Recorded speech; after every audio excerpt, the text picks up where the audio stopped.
Tudor Arms, and it's at the Pump House where I was last weekend. And one of the people who's going to be performing their show Cone Boy is writer and performer Clive Parker-Sharp, and he joins me now. Good evening, Clive.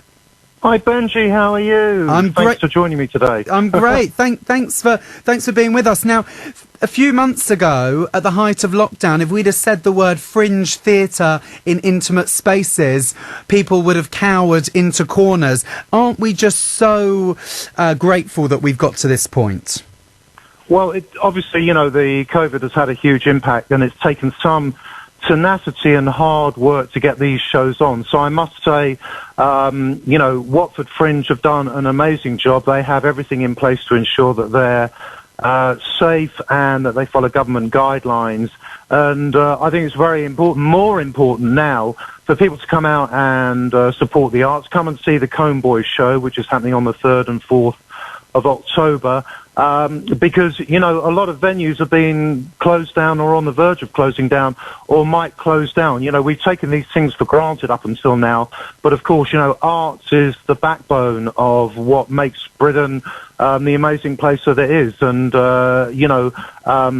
the Fringe typifies that because they have on local talents and national talent. So it's bringing in a whole plethora of excellent high-quality work.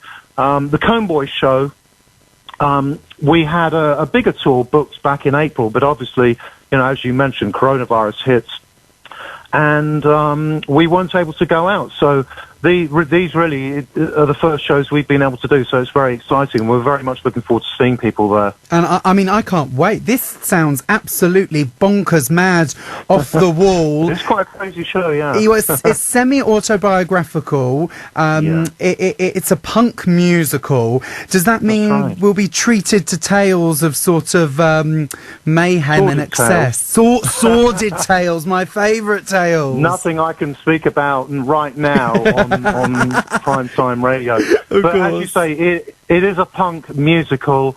It's kind of half and half drama and especially written musical works. It really, they're modern songs, and they're all done acoustically with myself and my collaborator Marshall Starr. But they, the music, in a way, harks back to my punk rock days. So it is a punk musical because the book that the show is drawn from, as you say, is semi-autobiographical. And of course, the bands I was in before, your listeners will all be too young to know any of them. But I was in kind of punk rock bands a long time at the inception of the punk rock days. And that's then in Big a group, Country and Jesus and Mary Chain. Yeah, that's right. I was involved in the early Big Country lineup, and as I say, there's a good many listeners of yours who won't have heard of Big Country, but very influential, very big at the time, and I was involved in the very early days. And so Cone Boy is a mashup of people, places, and experiences from the 1970s on, and it's a great rollicking rock and roll show. And we're very much looking forward to seeing people there. I think people are quite reticent about coming out at the moment, with all the kind of negative stuff that's going on. But, I think the arts is a very positive vent for all this. So, we're very much looking forward to seeing people there. Exactly. If you're sitting at home at the moment thinking the theatre is the last thing on my mind, well, let me tell you otherwise. Going to the Pump House on Saturday night, you're in your bubble. I would recommend maybe buying a visor. Might be a little bit more comfortable than wearing a mask. As long as your face is covered with something, I think you'll be okay.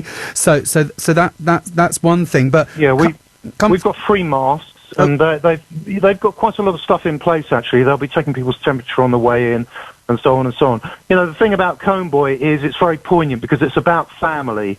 The book is about family. It's about a young boy who's given this nickname Cone Boy and becomes famous as a result of the way he looks. But it's about the effect on his family, and I think all the talk at the moment is about family. With the pandemic, and the circumstances that we've all been going through. So it's very poignant about now. So I say come along to Comboy and bring your family along. Brilliant. Well, do you know what? Of course. And if they're in your bubble, you can all sit together and watch together. Clive, That's thank right. you. And there's no swearing in it. So, young people, all ages are welcome. Wonderful. That's Clive, who's Parker Sharp there, writer and performer of Comboy, and that's on at the Watford Pump House on the 3rd and 4th of October. Head to watfringe.co.uk to get your tickets. Honestly, I've been to the theatre. It's a safe experience, and it's one of the highlights of the last few months for me. In a dark and depressing time, get to the theatre. I promise it will cheer you up. Stay